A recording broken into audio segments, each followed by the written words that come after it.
आता गावाकडील बातम्यांचा वेगवान आढावा घेऊयात। गडचिरोली 470 गावांमध्ये ग्रामपंचायत निहाय उद्योजक घडवण्याचा संकल्प करण्यात आलाय। गाव तिथे उद्योजक उपक्रम पुढे महाराष्ट्रातील प्रत्येक गावात राबवण्याचा मानस उद्योगमंत्री उदय सामंत यांनी व्यक्त केला। सोलापूरमध्ये आठवड्यात 5 दिवस कामकाजाच्या मागणीसाठी बँक कर्मचाऱ्यांनी आंदोलन केलं। 5 दिवसांचा आठवडा ही मागणी मागच्या पंचवार्षिक करारामध्ये मान्य करण्यात आली, मात्र अद्याप या निर्णयाची अंमलबजावणी झाली नाही असं कर्मचाऱ्यांनी सांगितलंय। हिंगोलीच्या घोटादेवी इथून संत गजानन महाराज शेगावकडे जाणाऱ्या पायी दिंडीचं उत्साहात प्रस्थान झालंय। मागील 14 वर्षांपासून ही दिंडी अखंडपणे सुरू असून व्यसनमुक्तीचा संदेश देण्यासाठी या दिंडीचं आयोजन केलं जातंय। साताऱ्यात कराड इथल्या डॉमिनोज शाखेवर एफडीआयनं कारवाई केली, मात्र ही शाखा बंद असून अन्न पुरवठा करणारी वाहनही जागेवरच असल्याचा दावा करण्यात आला आहे। स्वातंत्र्य दिनाच्या पार्श्वभूमीवर जायकवाडी धरणाच्या 27 वक्र दरवाजांवर आकर्षक विद्युत रोषणाई करण्यात आली। पैठणला येणाऱ्या पर्यटकांसाठी तिरंगाच्या प्रकाशात उजळलेलं जायकवाडी धरण आकर्षण ठरतंय। भाजपाच्या वतीनं खोपोली तिरंगा पदयात्रेचं आयोजन करण्यात आलं होतं। उपनगराध्यक्ष विक्रम साबळेंच्या पुढाकारानं काढण्यात आलेल्या पदयात्रेत पालिका शाळांमधील विद्यार्थ्यांनी मोठ्या संख्येनं सहभाग घेतला।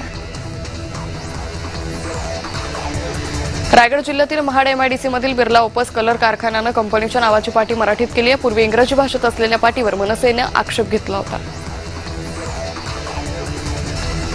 जळगाव जिल्हा दूध संघात शेतकरी प्रशिक्षण केंद्रासह स्वर्गीय दादासाहेब जेटी महाजन यांच्या स्मारकाचं लोकार्पण करण्यात आलं। मंत्री गुलाबराव पाटलांच्या हस्ते उद्घाटन सोहळा पार पडला। पुण्यातील कोळविहिरे इथं अल्पवयीन मुलीवर अत्याचार केल्याची घटना घडली। या प्रकरणी संतप्त ग्रामस्थांनी मूक मोर्चा काढत आरोपीला फाशीची शिक्षा देण्याची मागणी केली। अमरावती नागपूर राष्ट्रीय महामार्गावरील तिवसा इथे भरधाव ट्रकनं बैलगाडीला धडक दिली। अपघातात 3 शेतमजूर जखमी झालेत। बैलगाडीला झुंपलेले दोन्ही बैलही जखमी झालेत। पोलिसांनी ट्रक चालकाला ताब्यात घेतले। वर्ध्याच्या देवळीत आरोग्य अमृत महोत्सवाचा शुभारंभ करण्यात आला। आमदार राजेश बकाणेंच्या हस्ते महाआरोग्य शिबिराचं उद्घाटन झालं असून 2 दिवसीय आरोग्य शिबिर असणार आहे।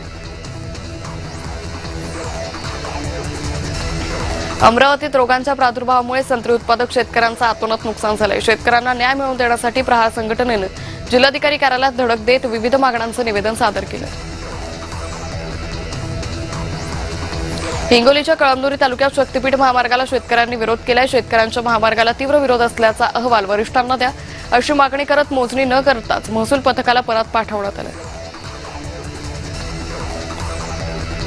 कोल्हापुरातील राधानगरी धरणाजवळ भला मोठा अजगर आढळला। पर्यटकांनी अजगराचा व्हिडिओ शूट केला असून तो व्हिडिओ व्हायरल होतोय।